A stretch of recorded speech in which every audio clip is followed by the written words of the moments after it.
this video, we'll take up the subjects of authentic marriage and sexuality. This presentation represents a very short summary of highly complex subjects. As we travel back in time to the very beginning, to the Garden of Eden, there is where we learn about the elegant design of authentic marriage and sexuality anchored in God's original creation. The creation event, as well as what subsequently followed, is briefly outlined in Genesis, the ancient Near Eastern book of beginnings. The literal or normal interpretation of Genesis, as well as the rest of Judeo-Christian scripture, can be adequately reconciled with modern discoveries in physics and cosmology. However, there is a twofold key to unlocking this understanding. First, we need to follow in Albert Einstein's footsteps and go beyond the metaphysical perspective of 17th century Sir Isaac Newton's limited understanding of space and time. Theoretical physicist Brian Greene's national bestseller, The Elegant Universe, is a wonderful introduction to Einstein's revolutionary 20th century discovery of the multi-dimensional fabric of space-time that constitutes our modern understanding of physical reality. It was not just space that was stretched in the very beginning of creation, but space and time. We'll dive deeper into this fascinating subject of metaphysics' role in science and cosmology in another video.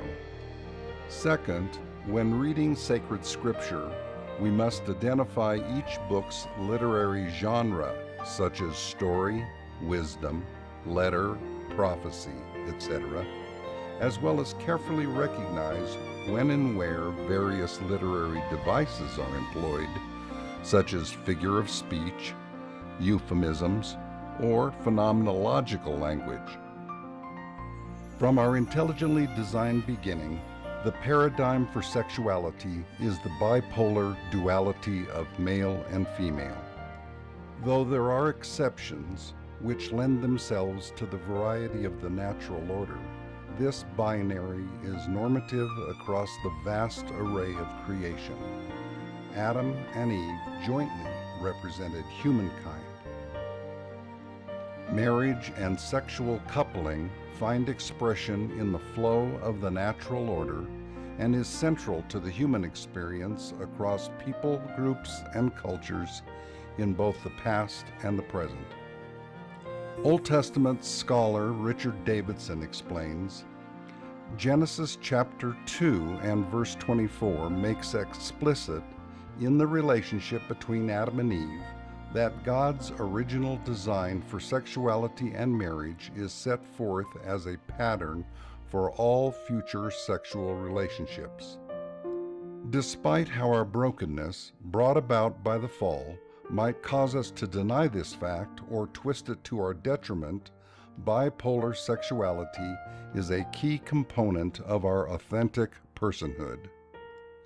Heterosexual marriage affirms the wholesome and beautiful gender characteristics of masculinity and femininity.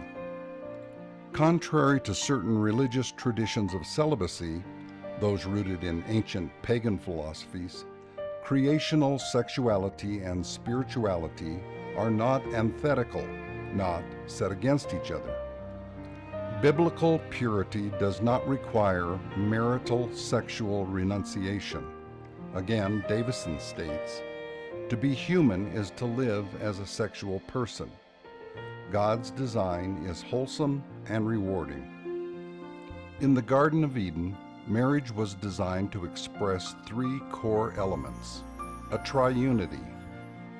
First, Adam and Eve served as image bearers of the divine essence. They were creatures who reflected the robust qualities of intellect, creativity, emotions, volition, as well as social relationship. The one true God, who goes by several names in the exclusive ancient Jewish and Christian scriptures, exists as the all-powerful and eternal celestial monarch. In Genesis chapter 1, verse 26, we read, "Then God said, let us create humankind in our image, in our likeness, and let them rule." This is the telos, Greek for purpose, regarding humanity. So Adam and Eve mirrored, in part, some of the personhood characteristics of the divine being. Together, they modeled the social and relational dynamics of companionship and intimacy, friendship and cooperation, as well as dominion or rule. Thus, a foremost element of marriage is to reflect the interpersonal and relational aspect of God's essence. A covenant in the Hebrew language. The marriage, complementary in nature, was designed to express both hierarchical and egalitarian cooperation in an integrated and balanced harmony. In short, they got along extremely well, working together in the exercise of dominion. Adam and Eve functioned under God's delegated authority as co-regents, like royal king and queen, exercising rule in a responsible and benevolent stewardship over a portion of the earthly kingdom God had established for future generations of humanity. Genesis chapter 1, verse 28 reads, "God blessed Adam and Eve and commanded them, 'Be fruitful and increase in number, fill the earth and subdue it.'" The vast array of creation, the diverse plant and animal life, as well as humankind, were created sexual, and God declared the culmination of this creativity to be very good. The married lovers, Adam and Eve, intimately came together often in passionate, erotic sexuality. Contrary to an erroneous mythology, sex was never associated with the forbidden fruit of the Garden of Eden. The first couple's passionate moments renewed their deep metaphysical bond of joyous togetherness. Their regular sexual union also served to fulfill the command for procreation, multiply or flourish, and family, one flesh. The narrative explains the man and his wife were both naked and were not ashamed. Adam and Eve's nakedness was likely nothing like European artists' understatements. Rather, the first couple were sensuously beautiful and unmarred by the corruption of the fall. It's extremely important to pause and emphasize that contrary to many pagan ideas, the one true God exists beyond the polarity of sexuality and gender. The fusion of procreation with erotic pleasure was designed to ensure that the human race would not only survive, but would flourish. These are features of God's design in creation, gracious endowments given in love to all humanity. Each element of the triunity was designed to support and reinforce the other elements. These added outer arrows signify the mutual reciprocal support each element provides for the others. At the beginning, neither inhibition nor shame had entered the garden.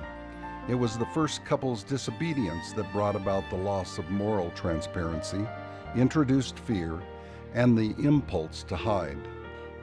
With the historic fall, all forms of brokenness and corruption entered both the material and immaterial worlds.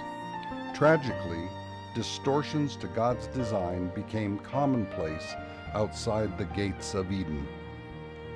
Yet even today, authentic marriage and sexuality stands as the ideal.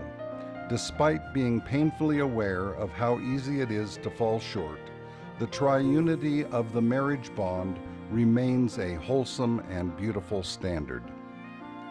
Even when one or more elements are impaired or go missing, meaningful and rewarding marriages are possible despite extraordinarily difficult circumstances. Couples can work together to enrich their marriages and survive the hardships of life. When neglected, however, marriages often struggle and end in failure.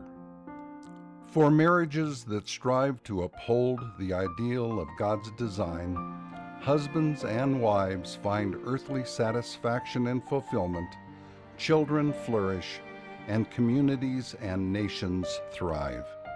To summarize, God's original design for authentic marriage and sexuality is exquisite. It is a heterosexual and monogamous archetype, an exclusive intimacy of unitive wonder, a covenant bond of relational solidarity, a holistic and complementarian partnership, a basis for the directive of procreation, and, finally, the crowning expression of the Creator's goodness, wholesomeness, and beauty.